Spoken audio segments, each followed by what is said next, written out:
دیوبندی اور بریلوی حضرات سری پڑھتے ہیں اور جبکہ اہل حدیث جہری پڑھتے ہیں، تو کیا یہ دونوں صحیح ہیں یا صرف جہری پڑھنی چاہیے؟ جی ویسے تو دونوں ثابت ہیں رسول اکرم صلی اللہ علیہ وسلم سے، سری بھی جہری بھی، لیکن جہری زیادہ بہتر ہے۔ الحمدللہ وکفا وسلام علی عبادہ الذین اصطفیٰ۔ ناظرین اکرام، جیسا کہ آپ جانتے ہیں کہ علماء اکرام کی رہبری اور رہنمائی کے اندر ہم آپ کے وساوس کا ازالہ اور آپ کے اشکالات کو ختم کرنے کی مکمل کوشش کرتے ہیں۔ اگر آپ بھی کسی وسوسے اور کسی اشکال میں پھنسے ہوئے ہیں تو اسکرین پر دیے گئے نمبر پر آپ ہم سے وائس میسیج کے ذریعے پوچھ سکتے ہیں، سوال کر سکتے ہیں، جاننا چاہتے ہیں تو جان سکتے ہیں۔ ہم کوشش کریں گے کہ علماء کرام کی رہبری اور رہنمائی میں آپ کے اشکالات کا مکمل خاتمہ اور آپ کے وساوس کا مکمل ازالہ کرنے کی کوشش کریں۔ ناظرین کرام، ابھی آپ کے سامنے آپ نے سنا کہ یہ غیر مقلد قاری خلیل الرحمن جاوید، ان سے نماز جنازہ کے متعلق ایک سوال کیا گیا۔ اس میں یہ جناب خود اعتراف کرتے ہیں کہ نماز جنازہ سری بھی ثابت ہے اور جہری بھی ثابت ہے، یعنی اس چیز کا انہوں نے اقرار کر دیا ہے کہ نماز جنازہ سری بھی ہے جہری بھی ہے۔ یہ الگ بات ہے کہ ان کے علماء کرام جس طرح زبیر علی زئی انہوں نے اس چیز کو لکھا ہے کہ سنت تو نماز جنازہ سرن پڑھنا سنت ہے، لیکن اس صاحب نے کہا کہ نماز جنازہ جہری پڑھنا بہتر ہے۔ کیوں بہتر ہے؟ اس کی وجہ کیا ہے؟ دلائل کیا ہیں؟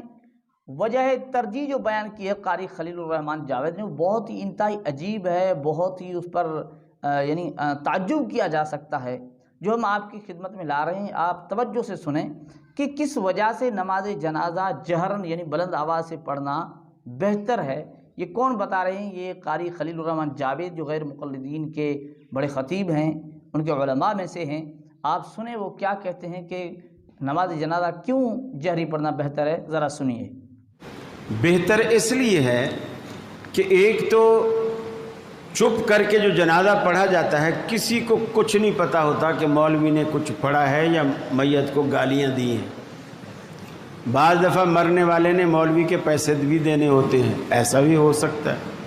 اب وہ اسی کو یا گالیاں نہیں دے رہا تو کم از کم دعائیں بھی نہیں دے رہا، چپ کر کے کھڑا ہوا ہے۔ تو جہری پڑھنے سے ایک فائدہ تو یہ ہے کہ مولوی جو کچھ کہے گا اچھا ہی کہے گا، کیونکہ زور سے پڑھنا پڑ رہا ہے۔ تو ناظرین اکرام، آپ نے سنا کہ قاری خلیل الرحمن جاوید وجہ ترجیح بتا رہے ہیں کہ جہرن پڑھنا کیوں بہتر ہے، کیونکہ کہتے ہیں کہ جو آہستہ پڑھے گا، اب پتہ نہیں مولوی صاحب کیا پڑھ رہے ہیں، میت کو گالیاں دے رہے ہیں، پتہ نہیں کیا کر رہے ہیں۔ اب آپ اندازہ لگائیں کہ یہ غیر مقلد، جس طرح مولانا اشرف علی تھانوی رحمۃ اللہ علیہ سے کسی نے پوچھا کہ حضرت غیر مقلد کسے کہتے ہیں؟ کیا غیر مقلد کا پہلا قدم اکابر سے بدگمانی اور دوسرا قدم اکابر پہ بدزبانی۔ اب دیکھیں کس طرح کی بدگمانی، جو بندہ اب یہ غیر مقلد کیا کرتے ہیں کہ بھئی اب نماز کے لیے کھڑا ہوا، ہاتھ باندھ کے کھڑا ہوا ہے، یہ سورۃ الفاتحہ پڑھتے ہیں۔ اب ان کے نزدیک وہ غیر مقلد، وہ اگر آہستہ پڑھے گا تو وہ گالیاں دے گا، سورۃ الفاتحہ نہیں پڑھے گا۔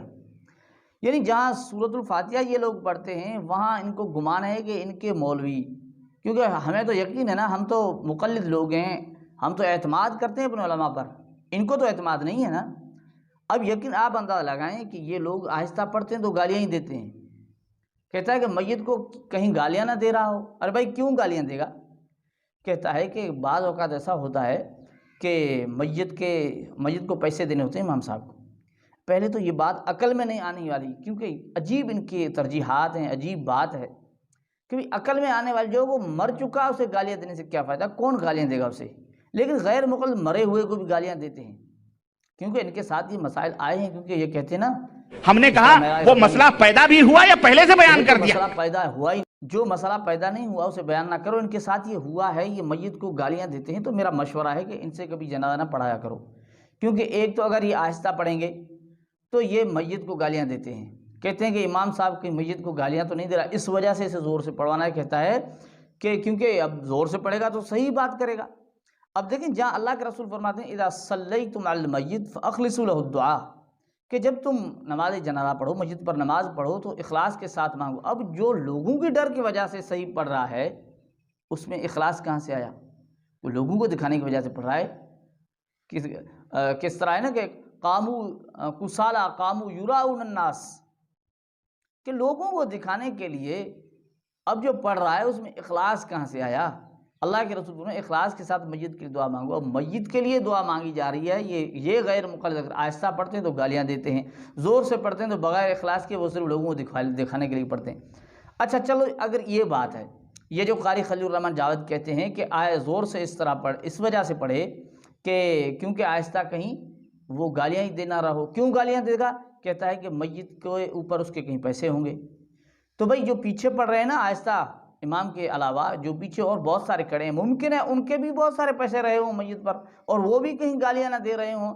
تو میرے خیال میں ان کو یوں کرنا چاہیے کہ امام کو بھی زور سے پڑھنا چاہیے، پیچھے جو ہے نا ان سب کو زور سے دعائیں پڑھنی چاہیے، کیونکہ کہیں یہ سارے ہی میت کو گالیاں نہ دے رہے ہوں۔ تو ناظرین کرام دیکھیں، ائمہ مجتہدین کی تقلید چھوڑ کر غیر مقلد کس طرح بھٹکے اور ذلیل و خوار ہوئے ہیں کہ ان کو اپنے علماء پر اعتماد نہیں ہے۔ جو میت جو مر چکا ہے اس کے ساتھ یہی ہے کہ بھلائی کی جا سکتی ہے، لیکن ان کو اس میں بھی شک ہے کہ ہمارے مولوی کہیں میت کو گالیاں نہ دے رہے ہوں، اس لیے یہ زور سے پڑھیں۔ عجیب ان کا طریقہ۔ اچھا پھر آگے اور بات کرتے ہیں، ذرا سنیے۔ اور دوسرا، نمازیوں کی بھی توجہ ہوتی ہے۔ جب امام دعائیں مانگتا ہے، دعائیں پڑھتا ہے، نمازیوں کی توجہ ہوتی ہے اور اس طرف دھیان جاتا ہے، دل نرم ہوتے ہیں۔ اور جن کو دعائیں یاد نہیں ہیں، اور ویسے ماشاءاللہ دعائیں یاد ہوتی بھی نہیں ہیں، جن کو دعائیں یاد نہیں ہوتی، کم از کم وہ امام کے ساتھ پڑھتا رہتا ہے، یا نہیں پڑھتا تو کم از کم دل میں آمین کہہ کر اپنی شراکت اس میں کر دیتا ہے۔ ناظرین کرام، اب دوسری وجہ جو بتا رہے ہیں، یعنی سبب ترجیح، وجہ ترجیح بتا رہے ہیں، وہ یہ بتا رہے ہیں کہ جب امام صاحب زور سے دعائیں مانگے گا تو مقتدیوں کی توجہ رہتی ہے۔ اب یہ اس کا عجیب ایک بہانہ ہے کہ مقتدیوں کی توجہ رہتی ہے۔ بھائی کتنی نمازیں ہیں، دیکھیں سرن جو نمازیں پڑھی جا رہی ہیں دن کے اندر، ظہر ہے، عصر ہے، اور ان کے اندر جو اور دعائیں ہیں، یہ جو سرن پڑھی جا رہی ہیں، پھر آپ ان میں بھی زور سے پڑھو، کیونکہ نمازیوں کی توجہ ہو جائے، نمازیوں کی توجہ ہو جائے ان کی طرف۔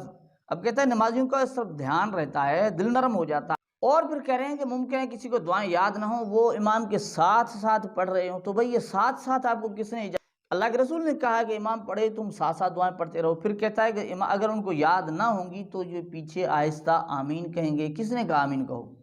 اب دیکھیں کہیں یہ چیز جو ہے نا وہ حوالہ نہیں دیا جا رہا، بتایا نہیں جا رہا کہ اللہ کے رسول کا حکم ہے، خود اللہ کا حکم ہے، کیا ہے، اپنی بات کہہ دی کہ بھئی وہ پیچھے یوں کریں گے اس وجہ سے ہم کرتے ہیں، یوں کریں گے اس وجہ سے ہم کرتے ہیں۔ ارے بھائی اگر ان کو دعائیں یاد نہیں ہیں اور یہ کہتے ہیں توجہ ہوگی، سمجھیں گے، کیا سمجھیں گے؟ جو لوگ عجمی لوگ ہیں، آپ پڑھ رہے ہو، پتہ نہیں کیا پڑھ رہے ہو، اور وہ اگر تم زور سے پڑھو گے وہ آمین کس پر کہیں گے؟ جو تم اتنی بدگمانی رکھ رہے ہو کہ وہ گالیاں دے گا، اب وہ اگر عربی میں گالیاں دینا شروع کر دے، تمہیں پتہ چلے گا جو عام لوگ ہیں پیچھے، اب اسے پتہ چلے گا بھی سارے، اب وہ نماز جنازے کے اندر گالیاں دے رہا عربی کے اندر، کیونکہ تم کہتے ہو آہستہ تو گالیاں دیتا، اب زور سے گالیاں اس نے شروع کر، عربی میں گالیاں دینا شروع کر دی۔ مجھے ایک واقعہ یاد ہے، مولانا امین صفدر اوکاڑی رحمۃ اللہ علیہ تعالیٰ، رئیس المناظرین، حجت اللہ فی الارض، حضرت مولانا محمد امین صفدر اوکاڑی رحمۃ اللہ علیہ کہتے ہیں کہ کسی غیر مقلد ایک نابالغ لڑکی کی نماز جنازہ پڑھائی اور اس میں اس نے دعائیں مانگی، وَزَوْجًا خَيْرًا مِّن زَوْجِهَا، یہ دعائیں پڑھی۔ حضرت کہتے ہیں کہ نماز جنازہ ہوگی، لوگ تعزیت کے لیے، میں بھی اس کے بعد تعزیت کیا، کوئی جان پہچان والا بندہ تھا، اس سے کہا کہ بھئی آپ کی بچی وفات کر گئی، اس کا شوہر تو زندہ ہے۔ تو ذرا وہ کہتا ہے اس کا چہرہ اتر گیا، وہ تھوڑا پریشان ہو گیا تھوڑا سا، وہ کہتا ہے کہ حضرت آپ کیسی باتیں کرتے ہو، میری بچی تو چھوٹی تھی، وہ شادی کے ابھی اس کی عمر ہی نہیں تھی۔ تو حضرت نے کہا کہ میں نے کہا کہ بھئی آپ محسوس ہوتا ہے ناراض ہو رہے ہو، میں نے تو ایک شوہر کی بات کی جس سے تو نے جنازہ پڑھوایا ہے، وہ آپ کی بچی کے متعلق 2 شوہر کی بات کر گیا ہے۔ حیران رہ گیا کیسے، کہتا ہے وہ کہہ رہا ہے کہ زوجن خیر من زوجہا، کہ اللہ اس کو اس کے شوہر سے بہتر شوہر دینا۔ اب دیکھیں پیچھے نماز جنازہ پڑھنے والوں کو تو کوئی پتہ نہیں وہ کیا کہہ رہا ہے۔ تو قاری خلیل الرحمن جاوید کی یہ بھی بات 100% غلط ہے کہ لوگ سمجھیں گے، وہ سمجھیں گے کیا؟ اور دوسری بات کہتا ہے یاد کریں گے، جن کو یاد نہیں، امام پڑھ رہا ہے آمین کہہ دیں گے، تو یہ تو آپ یہ چیز یعنی لوگوں کو ایک ذہن دے رہے ہو کہ تمہیں یاد کرنے کی کوئی ضرورت نہیں، خود جو ہے نا مولوی یاد کر لے گا، حالانکہ یہ بات غلط ہے۔ اور آگے ایک اور وجہ بتائی ہے، وہ کیا بتائی؟ وہ کہتا ہے کہ جو دل میں پڑھتا ہے کسی کو کچھ پتہ نہیں کہ امام نے کیا پڑھا ہے، کسی کو کچھ پتہ نہیں کہ امام صاحب نے کیا پڑھا ہے۔